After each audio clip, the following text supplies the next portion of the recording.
Hi everyone. सो इस video में हम बात यहाँ पर करने वाले हैं टेक महिंद्रा के राउंड 3 या टेक महिंद्रा के कन्वर्सेशनल टेस्ट के बारे में। सो जो टेक महिंद्रा का राउंड 3 है बेसिकली वो यही होता है। बेसिकली टेक महिंद्रा का जो राउंड 3 है उसी को ये कन्वर्सेशनल टेस्ट कहते हैं। और कन्वर्सेशनल टेस्ट में बेसिकली आपकी रीडिंग राइटिंग स्पीकिंग स्किल्स ये सारी चीजें यहाँ पर जज करी जाती हैं। सो अगर आप इस राउंड में देखो वैसे तो कुछ खास एलिमिनेशन रेट नहीं होता है, बट उसका मतलब ये नहीं है कि आप इस राउंड को ये समझे कि ये बिल्कुल नॉन सीरियस लेकर आपको चलना है, बट नहीं, आपको इसके लिए प्रिपेयर करना ही पड़ेगा। नॉट टॉकिंग अबाउट दिस, सबसे पहले इसको समझना स्टार्ट करते हैं। इसको हम टोटली 3 पार्ट्स में डिवाइड कर सकते हैं, रीडिंग लिसनिंग एंड स्पीकिंग। अब ये जो 3 पार्ट्स हैं इनमें किस प्रकार के क्वेश्चंस आते हैं हम उनको समझना स्टार्ट करते हैं। हर चीज का एक पर्टिकुलर कट ऑफ होता है। ओवरऑल जो एग्जाम होता है वो लगभग यहाँ पर 75 मार्क्स का होता है।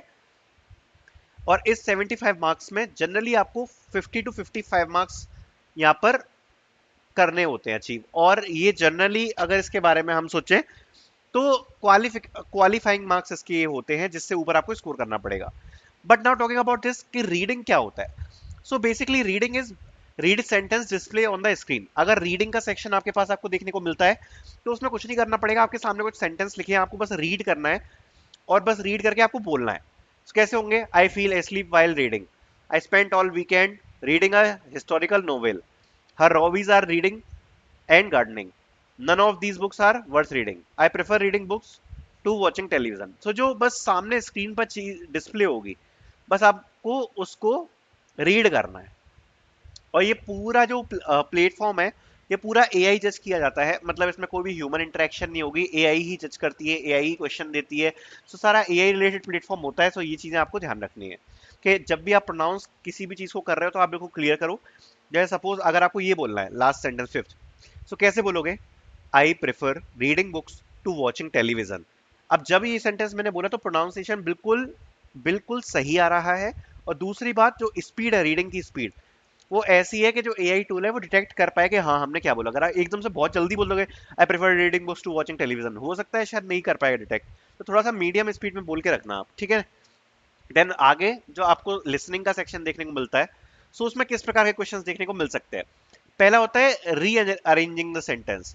सो उसमें क्या होगा ना, एक एआई वॉइस आपको ऐसे बोलेगी, soccer he plays his friends with.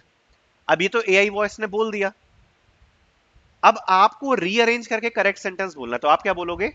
He plays soccer with his friends. AI voice ये बोलेगी soccer he plays his friends with, but आपको ओरिजिनल आंसर देना है। तो इसको बोलते हैं जम्बल्ड सेंटेंस, जिनको आपको रीअरेंज करना होता है। या फिर of leather the jacket was made, the jacket was made of leather, this is the answer. So आपको जो वॉइस में सुनाई देगा वो आपको ये जम्बल्ड सेंटेंस सुनाई देगा और आपको करेक्ट सेंटेंस रिपीट करके उसका आंसर देना था। इस प्रकार के क्वेश्चंस आपको देखने को मिल सकते हैं। बाकी होती है लिसनिंग। अब लिसनिंग में और क्या होता है, जैसे सपोज हो सकता है कि आपको एक टॉपिक के ऊपर बोला जाए। तो जैसे आप ये पैराग्राफ देख रहे हो ना, सो ये इस टाइप से आपको थोड़ा सा कुछ टॉपिक बोला जाए या लोगों आपको दो लोगों की कन्वर्सेशन सुनाई जाए। कन्वर्सेशन भी हो सकता है या दो लोगों के बीच की, या कोई भी टॉपिक हो सकता है।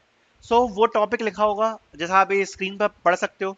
और उसके बाद आपसे कुछ क्वेश्चंस पूछे जाएंगे उस कन्वर्सेशन या उस टॉपिक के ऊपर जो भी आपको सुनाया गया है। तो आपको उस कन्वर्सेशन के ऊपर जो भी टॉपिक्स हैं या जो भी आपको सुनाया गया है आपको उसके आंसर देने होते हैं। देन होता है fill in the grammar. Fill in the grammars क्या होते हैं, मतलब फिल इन द ब्लैंक्स क्या होते हैं। जैसे कि ऐसे लिखा होगा she dash to the store every morning to buy fresh breads. अब आपको इसमें फिल करना है जो भी सूटेबल वर्ड आपको लगे। जैसे इसमें क्या आएगा, she goes to the store every morning to buy fresh breads, the cat chased dash tail around its, the chased its tail around the living room. They have lived in the neighborhood dash 10 years. I enjoy dash to the music while I'm studying. ये जो sentence है इसमें ये जो आप fill in the blanks देख पा रहे हो, बेसिकली ये आपको फिल करने पड़ेंगे। तो ये होता है एक और सेक्शन जो आपसे पूछा जा सकता है। जैसे इसके आंसर मैंने लिखे हुए हैं, like goes it's for listening submit and on with would in and between. तो आप एक बार चेक कर सकते हो, ये है क्वेश्चंस और ये है आंसर्स, ठीक है। देन होता है स्पीक ऑन टॉपिक। इसमें बेसिकली क्या होगा कि आपको एक टॉपिक दिया जाएगा और उस टॉपिक के ऊपर आपको बोलना होता है। जैसे कि एक टॉपिक है कॉलेज फेस्ट या western music versus India, global warming. तो इसमें क्या होगा कि आपको 30 सेकेंड्स तक यहाँ पर थिंक करना पड़ेगा उस टॉपिक के बारे में, और उसके बाद यहाँ पर आपको 60 सेकेंड्स या फिर 90 सेकेंड्स आपको बोलना होगा। सो बेसिकली आप मेरे हिसाब से अब समझ गए होंगे कि क्या होता है इस कन्वर्जेशनल टेस्ट में। देखो ये जो सेक्शन है, हो सकता है ये एग्जैक्ट सेक्शंस आपको देखने को ना मिले जो मैंने बताए हैं, बट इसी से रिलेटेड आएगा जो भी आएगा, लिसनिंग, रीडिंग, स्पीकिंग, और कुछ कुछ इसी प्रकार के क्वेश्चंस आपको मिलते हैं जो मैंने इसमें बताए हुए हैं।